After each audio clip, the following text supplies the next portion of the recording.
Je suis obligé de me lever et de faire un peu de 100 pas dans la salle pour garder les réseaux. Vas-y, mon frère. Allô? Vas-y, Oui, vas-y, on t'écoute. oui. Donc là, maintenant, écoute. Là, c'est bon, on m'écoute maintenant? On t'écoute, mon frère, on t'écoute. Qu'est-ce qui se passe là? Si c'est ça, ce serait bien d'utiliser les données mobiles, les données intérieures pour que ça soit plus stable. Parce que quand le Wi-Fi varie, là, ça va, ça vient, ça va. Qu'est-ce qui se passe? Qu'est-ce qui se passe? Qu'est-ce qui se passe?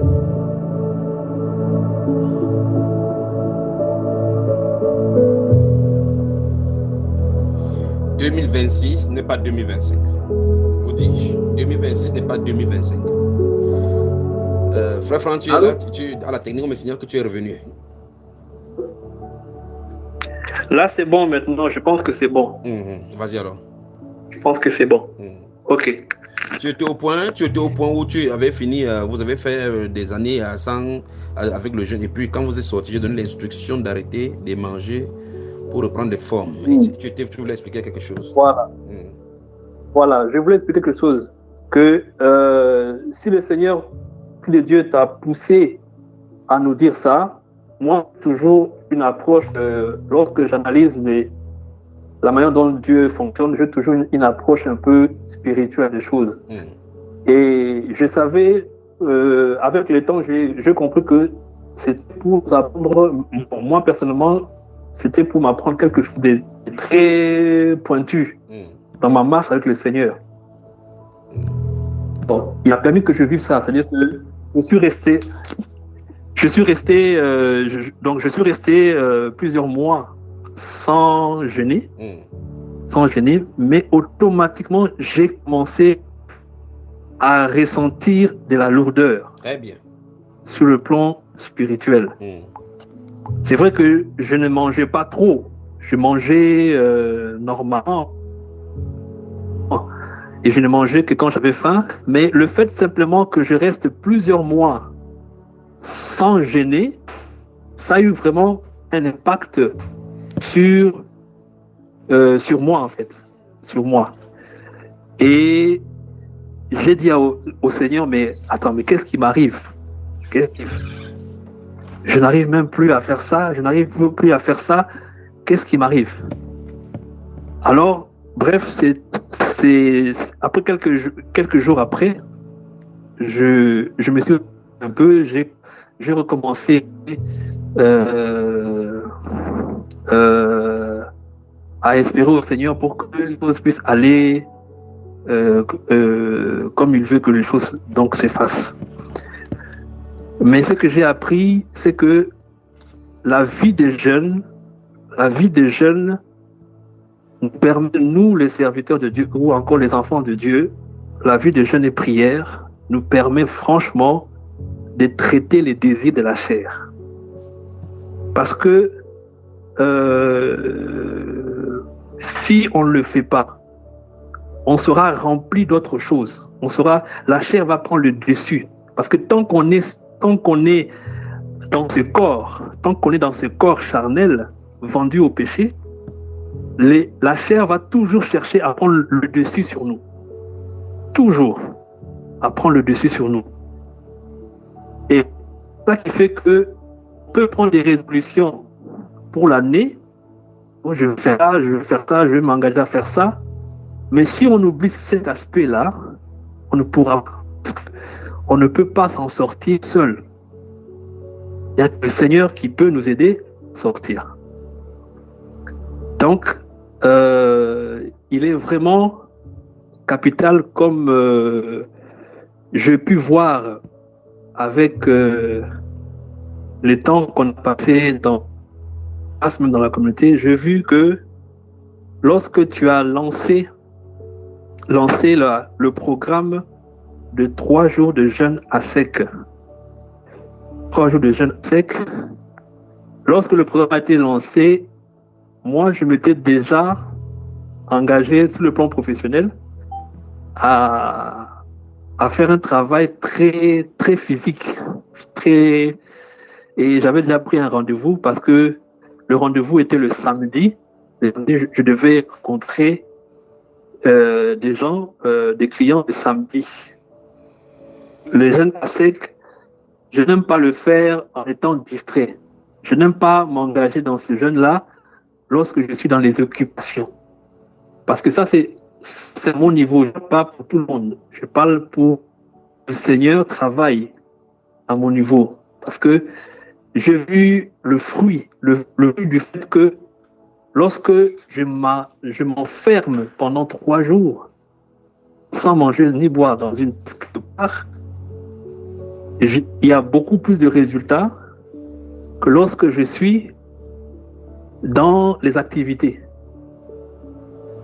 Parce que, étant dans les activités, j'ai essayé, j'ai essayé un jour de faire ce type de jeûne en étant dans les activités, mais ça m'a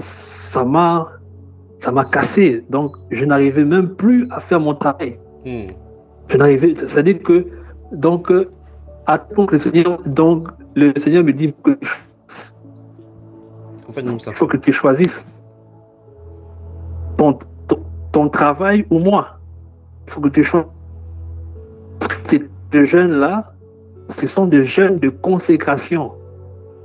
Ce sont des jeûnes intenses où tu t'attaques à des entités. Tu t'attaques à des entités spirituelles. Et eux, ils ne vont pas te lâcher. Ils ne vont pas te faire de cadeaux. Donc, tu dois être concentré dans ma présence. Alors, j'ai dit, OK, je veux m'enfermer et me consacrer à ces temps de jeûne.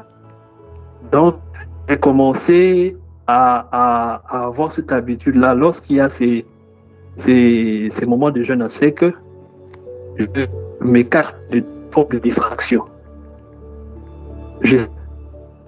Parmi nous, il y a peut-être des conducteurs qui peuvent gérer ça. Même étant dans les activités, il est dans un jeûne à sec. Mais en ce qui me concerne, moi, c'est compliqué. C'est vraiment compliqué. Je ne peux pas me connecter facilement au Seigneur dans la distraction. Mon esprit a du mal à être dans l'activité. C'est différent lorsque je fais prière en esprit, lorsque je prie dans mes pensées, avec les pensées, lorsque je suis en train de travailler et tout ça, je prie en pensée. Mais en concernant le jeûne, c'est compliqué. Donc, lorsque j'entre dans ce temps de jeûne à sec, je vois vraiment le résultat. Et ça impacte dans mes désirs charnels. Ça impacte beaucoup. Et lorsque je me relâche, les désirs de la chair prennent encore plus de la hauteur. C'est-à-dire, ils reprennent leur force. Donc, on est obligé de mener une vie hyper consacrée à Dieu. Frère Francis, quelqu'un ne parvient pas à jeûner. Quand il jeûne, les pieds sont gonflés, son corps tremble, il voit la maison qui tourne. Il doit faire comment alors maintenant? Puisque les désirs de la chair sont collés à toutes ces choses-là. Oui. En fait, j'ai écouté le témoignage du frère. C'est vrai que je vois que c'était la première fois qu'il fait un jeûne à sec. C'était la première fois qu'il fait un jeûne à sec. Et j'ai vu que c'était vraiment dans les activités aussi. Il s'est lancé dans les jeûnes.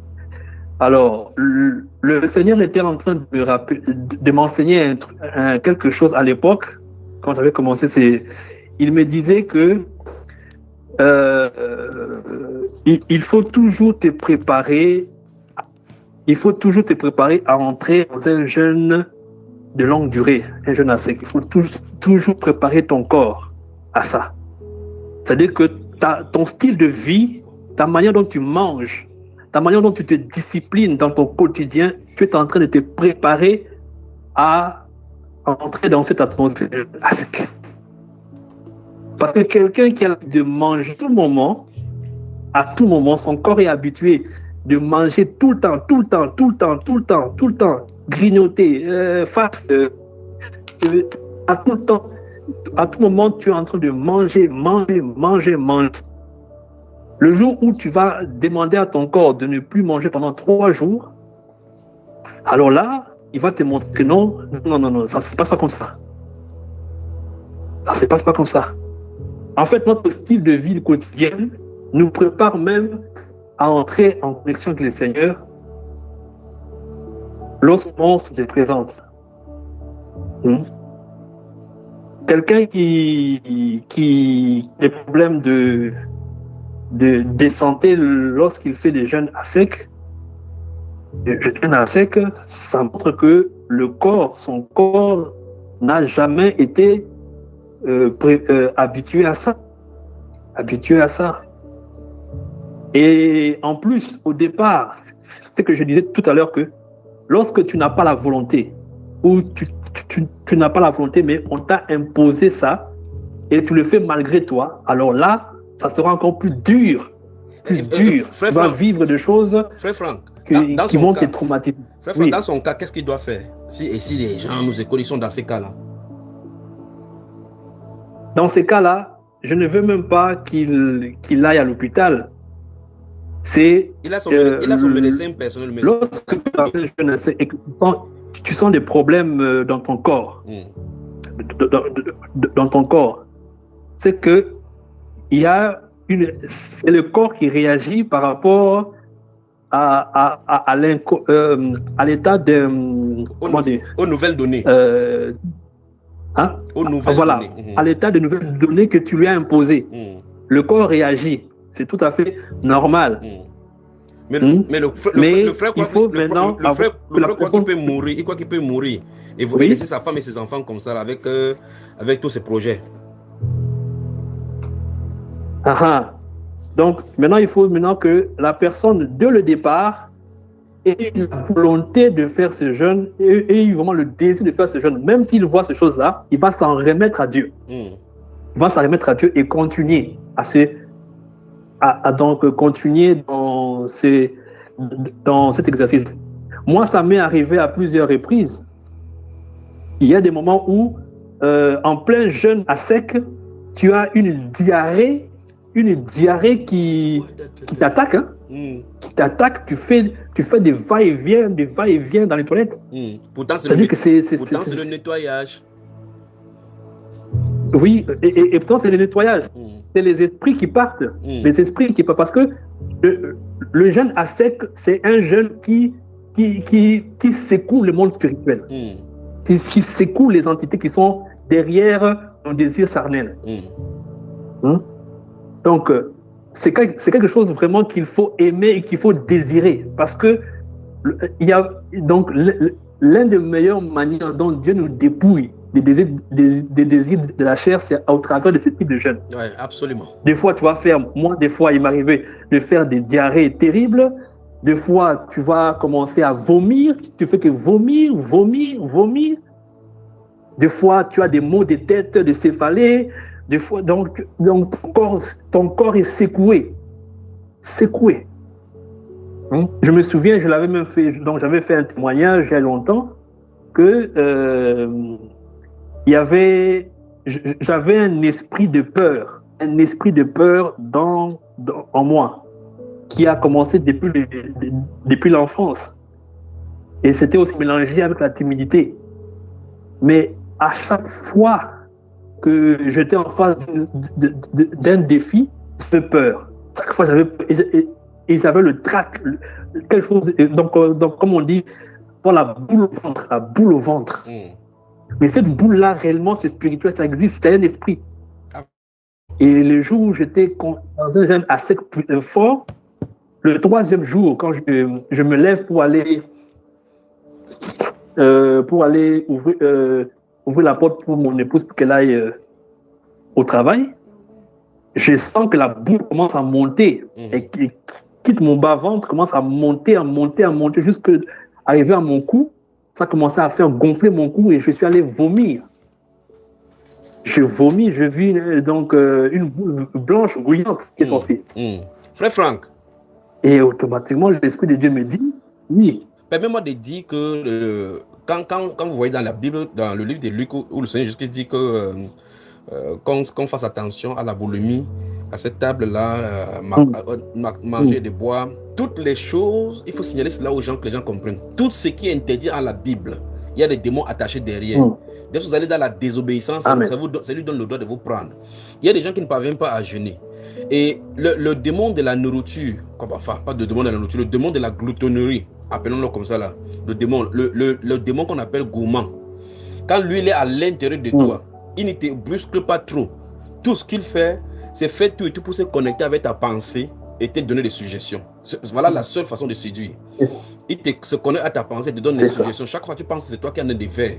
Quand il veut que tu manges pour pouvoir le satisfaire, il fait juste que tu dis, te donner des pensées en disant que si tu ne manges pas, tu vas tomber. Tu vas manger, et tu crois que c'est toi qui penses. Continue, frère, on va y revenir de ces jours sur la boulimie et ses démons. Amen, amen, amen. Donc, comme tu viens de le dire, c'est-à-dire que derrière tout désir, toute chose qui est interdite, il y a un démon derrière. Il y a un démon, oui.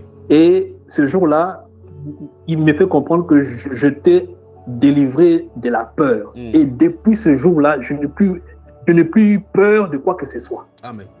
Même du fait que, parce que je ne travaillais plus. Et des fois, à l'époque, quand on arrive déjà à la fin du mois, vers le 5 comme ça, je panique parce que je n'ai pas l'argent pour payer mon loyer. Mais là, j'ai commencé à avoir une confiance totale et sans limite envers le Seigneur.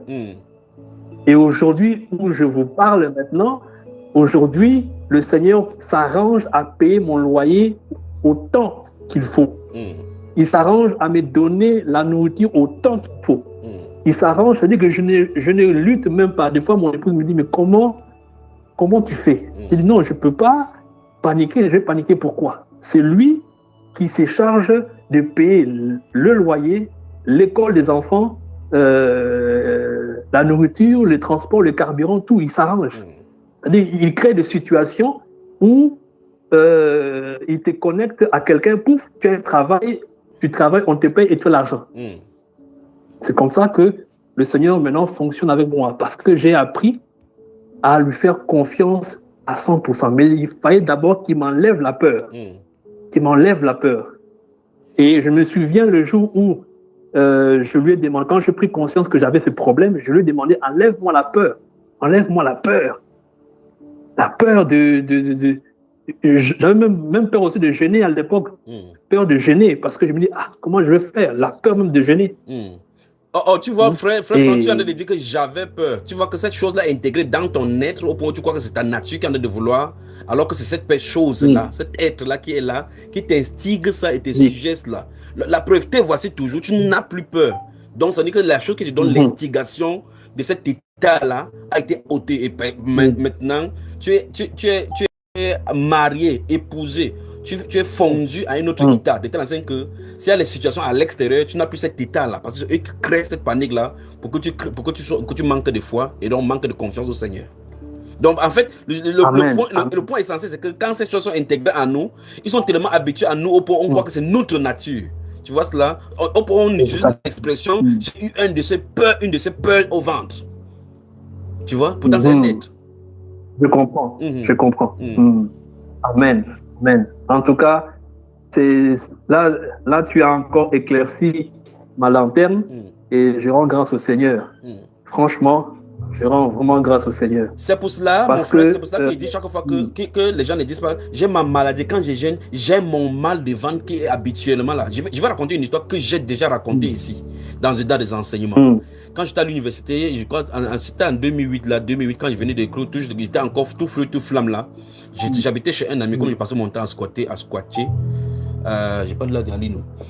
Et il avait, depuis nous sommes quittés le lycée ensemble jusqu'à l'université. Donc à l'université maintenant, la chambre où il louait, je venais de temps en temps dormir là-bas. Et à ce moment-là, nous passions du temps, nous faisons des nuits de prière. Jeudi et vendredi, nous prions de 22h jusqu'à 4h. Et puis il y a un de ces frères-là, nous étions sur le lit à 3. Mais j'avais constaté, et à cet instant-là, vous voyez, quand vous êtes spirituel, Dieu commence à vous attirer votre attention quelque part. Quand nous étions au lycée, chaque mois d'août, il avait un de ces les blousons qu'on porte pour le froid là. Donc, il a hérité ça. Il a pris ça depuis que nous étions au lycée jusqu'à l'université. Il avait le même blouson. Donc, quand tu entres dans sa chambre, c'est accroché là. Ce blouson-là n'attend que le mois d'août. Chaque mois d'août, il a sa fièvre. Ouais, tu vois ça? Il a sa fièvre. Au point où il a trouvé la solution avec le blouson de la fièvre. Le blouson d'août. Et depuis dans le lycée, chaque août, on savait qu'il était malade. Au point où tu le vois chaque fois, il est couché avec ce blouson-là. Dès que août arrive, tu le vois quelque part, tu vas le voir avec ce blouson. Et puis donc, on a fini de prier ce jour-là, je me suis couché comme ça. Et puis le Saint-Esprit, j'ai dit, mais c'est pas normal. C'est pas normal parce que quand quelque chose est régulier et cyclique comme ça, il y a une malédiction derrière. Il y a une situation spirituelle derrière. Même si ça a des symptômes d'ordre physique qu'on peut tester au laboratoire, c'est pas le laboratoire. Souvent vous derrière les maladies se trouvent les démons. Et les démons peuvent manipuler les appareils physiques alors que les maladies se trouvent dans l'âme. Amen. Et donc, j'ai dit, qu'est-ce qui se passe? Et puis le Saint-Esprit me dit qu'il a participé aux abominations. Point. Voilà ce qu'il a dit. Tu vois ça, mon frère? Le Saint-Esprit dit, il a. Amen. Parce que quand je le regardais, et puis je suis couché là, et puis je pose la question. Il dit, il a. Voici la phrase qu'il avait écrite, que le Saint-Esprit a utilisée. Il a participé aux abominations. Non, mais c'est quand même terrible. Et pendant que je parle même maintenant, je vois ce que Dieu, le Saint-Esprit appelle là-bas abomination. Vous voyez l'expression qu'il a utilisée. Il a participé aux abominations. Parce que je suis dit, Seigneur, quelle est la cause de cette maladie qui est cyclique dans sa vie? Le Saint-Esprit dit, il a participé aux abominations. J'étais terrible. Maintenant, quand nous allions à l'université, maintenant, lui, il était à la maison. Je vois l'autre frère, il dit, mon frère, tu ne vois pas que notre frère là souffre et qu'il a besoin de prière? Et puis je lui dis ce qui est arrivé. Il dit, mais dis-lui alors. J'ai dit, non. La façon la passée, j'étais chez lui. Il ne voulait pas qu'il me mette dehors là, que je suis en train de dire qu'il a passé. Imagine déjà les phrases là. Tu as participé aux abominations et il te dit, il est ton bailleur. C'est lui qui te loge. S'il te demande de quitter ma maison maintenant, il n'a pas dormi où? J'ai dit, j'ai prié au Seigneur que lui-même, il lui rappelle. Il lui donne la révélation. Frère, notre Seigneur est fidèle. Notre Dieu est bon. Amen. Notre Dieu est Amen. Amen. Comme nous avons notre travail les jeudis et vendredis, comme je viens de le dire là, ce soir-là, nous avons prié. Je vous donne donc ce petit astuce. Vous voyez que ma vie a été tournée. On avait une petite chambre comme ça. De l'autre côté, là, au coin du mur, c'était le lit. Et il y avait une petite fenêtre à la fenêtre, se trouvait un petit réchaud à pétrole. Et donc, l'espace entre ces deux-là, c'était un petit espace. Donc, nous prions en forme de cercle, en marchant. Nous prions étant debout comme ça, là. On prie debout. J'étais là, en train de les entraîner. Je les prends une soirée comme ça, là. On lit tout Actes des Apôtres. En marchant, en priant. Quand j'entends, il fait j'ai changé de phase, toujours comme ça. Non, c'était la guerre. Et donc, quand on a fini cette séance-là, on s'est allongé, allongeons-nous, on s'est allongé. J'étais au milieu, l'autre frère était derrière et lui, il était devant. C'est-à-dire que dès qu'il quitte le lit, c'est lui qui sera sur la zone de notre tatami de prière. Et puis à ce moment-là, quelque part dans la nuit, et quand je dors, mon frère, c'est comme s'il y a un corps au-dessus de moi qui me suivait comme ça. Quelques mois, j'entends, waouh, laissez-moi. Il dit, laissez-moi. En quittant le lit pour aller vers là où nous prions, non? Il descend toujours du lit comme ça. Il dit, laissez-moi. Et là, il dort avec ce blouson là sur lui. Dès qu'il a fait ça, par révélation, je savais que c'était ce que le Saint-Esprit lui a révélé. J'ai juste envoyé ma main gauche comme ça. J'ai tapoté à ce frère-là que lève-toi. Le Seigneur lui a montré. Ah, c'est la vie de l'Esprit est merveilleux. On se lève tous trois. Ça ne faisait pas 2 heures que nous étions couchés après avoir prié toute la nuit comme ça. Et puis j'ai dit, Ali, non, c'est quoi? Il dit, mince, il a vu les masques qui le pourchassaient partout. On voulait l'attraper, on l'attrapait. J'ai dit que nous y voici. Vous voyez, le moment était propice pour lui transmettre le message. Je lui ai dit, ok, en fin de compte, c'est lié à la maladie que tu as là parce que j'ai prié pour que le Seigneur te révèle ce qu'il en est. Alors, ainsi dit le Saint-Esprit, tu as participé aux abominations. Tu vois, mon frère, c'est ainsi qu'il a ouvert dans la bouche pour nous dire, pour nous expliquer ce qui s'est passé quand il était petit. Son papa fait partie d'une société secrète. Il est de l'ouest du Cameroun. Quand tu viendras au Cameroun, quand le réveil va avoir lieu, quand tu viendras au Cameroun pour boire de cette eau-là, je t'expliquerai cela et nous aurons le temps de parcourir tout le pays. Frère Franck, tu n'es pas camerounais? Je suis camerounais. Ok, tu es camerounais. Alors, quand tu viendras, il t'expliquerai. Pour ceux qui sont du Cameroun, qui connaissent l'ouest du Cameroun, ils connaissent de quoi j'en ai parlé. Il y a une tendance, il y a à l'ouest, il y a beaucoup de groupes de danse. Chaque groupuscule, chaque groupe ou groupement, ou bien l'ouest du Cameroun est formé de plusieurs villages. Donc l'ouest, la capitale c'est Bafoussam, mais il y a plusieurs villages. Et dans chacun de ces villages-là, ils ont des danses traditionnelles. La danse traditionnelle principalement, il y a le, je peux ne pas bien prononcer, il y a le Nyang Nyang et il y a le Kungang. Donc, Kungan, c'est l'une des danses féroces où, pendant que cette danse-là, les gens, ils ont une maison sacrée avec des habillements qui dansent. On attache des choses aux pieds, à la main, ainsi de suite. On porte des masques, et ces masques sont le masque des démons, quand sur le plan spirituel, quand vous le voyez. Les personnes qui habillent là, qui s'habillent, quand ils sont en train de danser, vous ne pouvez pas savoir qui c'est. Parce que quand ils partent dans les danses, dans les maisons secrètes pour porter ça, ils deviennent autre chose. Et cette danse-là, ce sont des adorations aux anciennes idoles de l'Égypte. C'est hérité purement de l'Égypte. Et donc, lui, étant petit, son papa étant l'un des chefs de cette danse-là, c'est lui qu'on commissionnait pour aller déposer parce qu'il y avait vous savez, comme dans la Bible, il y avait l'endroit où les maisons sacrées où les sacrificateurs devaient déposer leurs vêtements. Et ce n'est pas n'importe qui entrait là-bas. Ainsi, de l'autre côté également, quand le papa se déshabillait de ces choses-là, c'est lui qui partait mettre ça là-bas. Quand il fallait enlever, c'est lui qui partait pour aller faire. Donc vous voyez que le Saint-Esprit, il a participé aux abominations. Il était en cours d'initiation pour prendre la place de son père dans ces cours d'initiation. Mais dans notre jargon ici, au village, on dit que c'est la tradition de nos ancêtres. Au point où on fait des cérémonies, on tape le tam-tam là-bas. Quand ils font souvent les cérémonies, mon frère, ils plantent des bananiers et des plantains. Là, devant vous, vous voyez comment on plante un régime de plantains. Ça pousse devant vous. Le régime de plantains sort, on coupe là, on prépare devant vous et on distribue, les gens mangent. Ne sachant pas que ce sont les démons. Wow.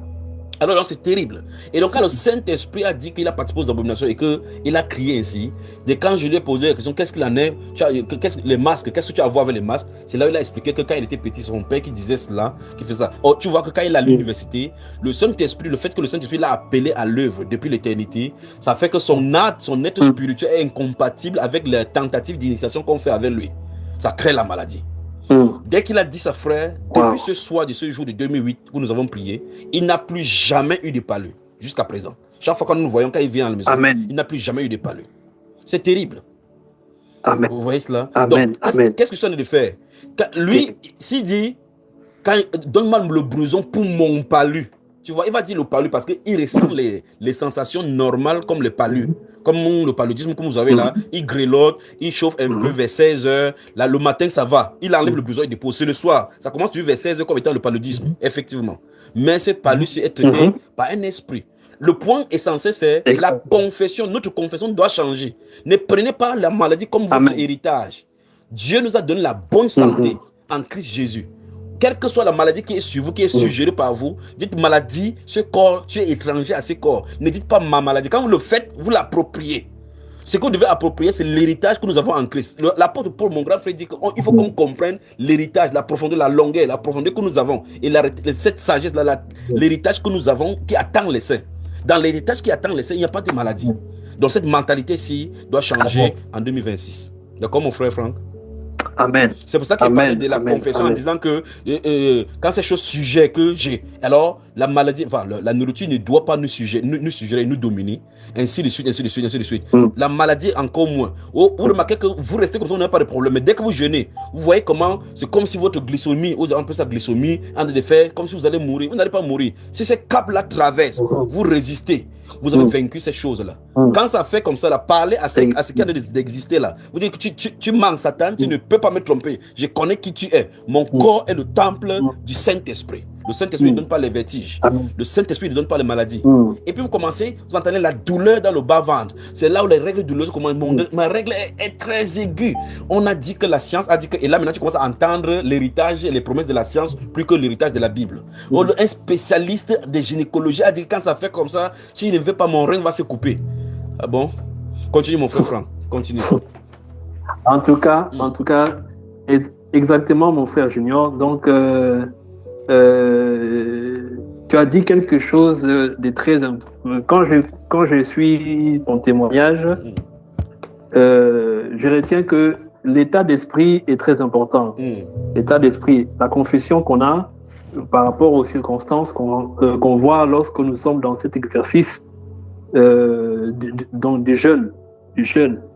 Et on comprend que lorsque on voit des manifestations pendant le temps de jeûne, ce sont des esprits qui sont derrière qui veulent qui veulent sortir. Quelqu'un qui voit ses pieds gonflés et tout, il est vraiment dans une situation là, il doit comprendre que c'est une situation où le Seigneur s'apprête à le délivrer de quelque chose. Et on doit persévérer jusqu'au bout. J'aimerais parler un peu